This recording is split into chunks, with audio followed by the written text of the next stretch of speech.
despite threats against his life. And the question that we're asking you today... Yes, of course, it's really your thoughts about his testimony today. As we said, back again at the Zondo Commission of Inquiry.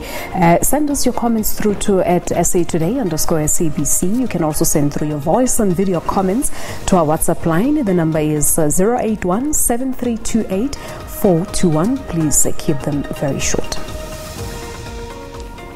President Cyril Ramaphosa says that the country is facing a national crisis where violence against women is concerned.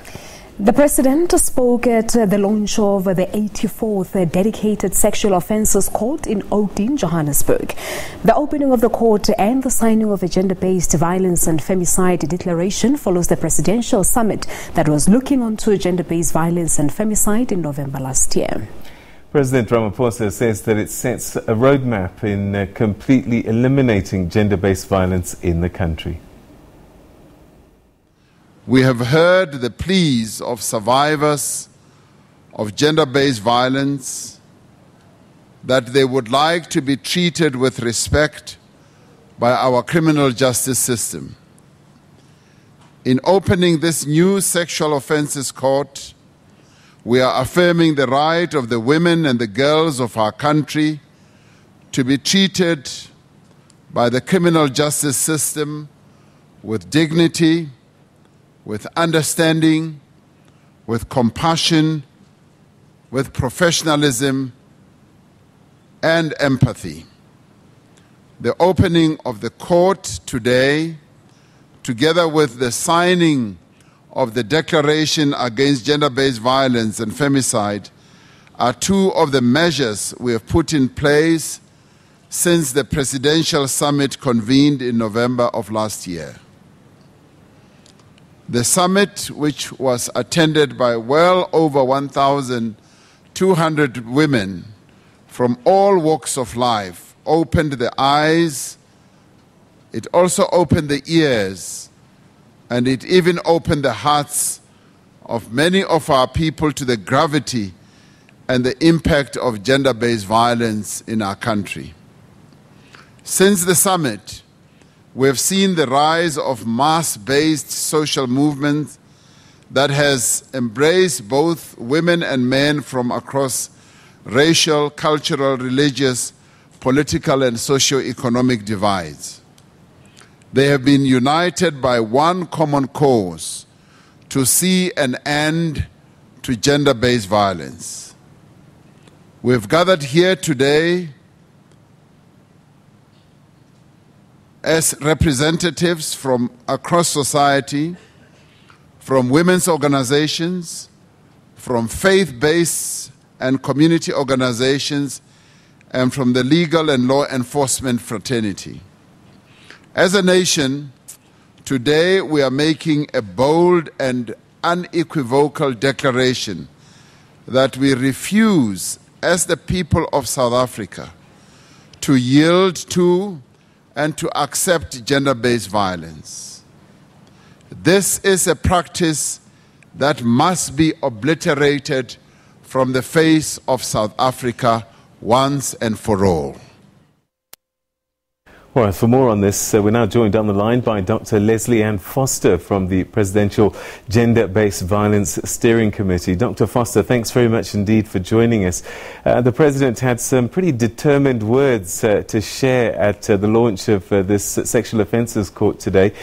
Since that summit that took place last year, would you say that this is a significant milestone that's been reached?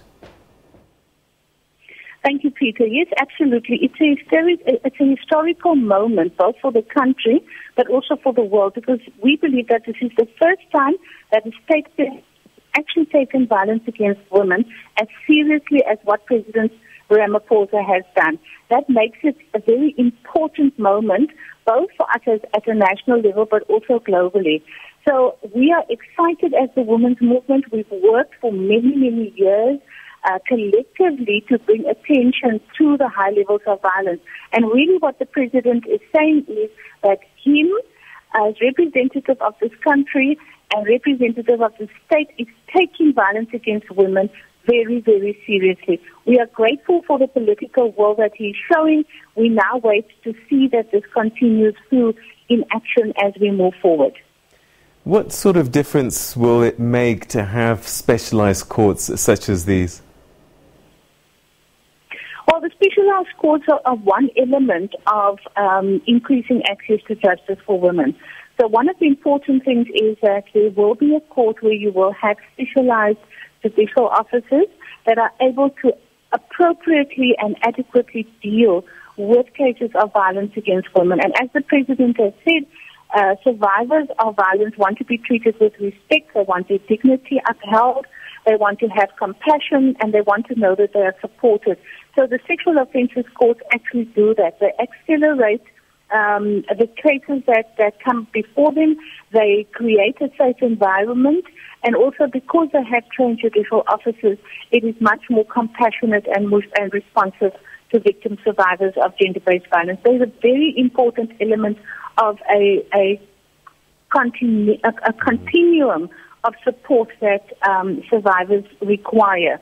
So the courts are there, and they play a very important role. They uphold the rule of law. They ensure that our constitutional rights are guaranteed through the criminal justice system. So we're excited about this, and we hope that there will be many more across the country. All right, you talk about a continuum of support for survivors. A step before the courts is when the survivors arrive at police stations and places of authority. I suppose that a lot needs to be done as well to make people who are dealing with survivors to be treated sensitively and to be helped. Yes, I think what the President has done is responded to the 24 demands made by the Total Shutdown campaign. And that includes the setup of a national council that will oversee responses by the state to survivors. So it will be from the moment of reporting of a crime. Actually, it starts before that, because it starts with a comprehensive prevention program. We have made it very clear on the committee that prevention is really key. It's not enough to address only the victim survivors, but to look at how we actually stop the violence from happening. That's a very important part of it. And then, of course, it's when the survivors actually report to police stations, when they go to health facilities, whichever entry point they have, they need to be helped in a way that is compassionate, that is professional, that addresses all their needs at that moment. And right through the whole process, of getting them into court, and then, of course, having actual arrests made, having proper investigations by the police, ensuring that the perpetrators are apprehended. These are all elements that are not adequately addressed in the country at the moment. And we're saying that that whole chain of events has to be strengthened from the start to the very end. And perhaps finally, this declaration, what's on it, and how do we make sure that it's not just another piece of paper that will gather dust over time? The declaration was developed by survivors of violence together with activists in the field. It is a very strong declaration that covers all the areas from prevention right through to conviction. So it is a very comprehensive document. It has been very thoroughly worked through by all the relevant stakeholders in the country. It was thoroughly reviewed, thoroughly investigated, thoroughly and completely agreed to by all of the role players, and particularly those who signed on the declaration today. So it's a very powerful document. What it is it's a tool that will guide the state and civil society on how to address violence against women, both from prevention right through prosecution, right the way through until there is justice for the survivors of violence against women and femicide. Dr. Lesley Ann Foster, thanks very much indeed for your time. That's Dr. Lesley Ann Foster, who's with the Presidential Gender-Based Violence Steering Committee, talking to us about this all-important declaration that was signed today as a sexual offences specialised court was opened today by President Ramaphosa.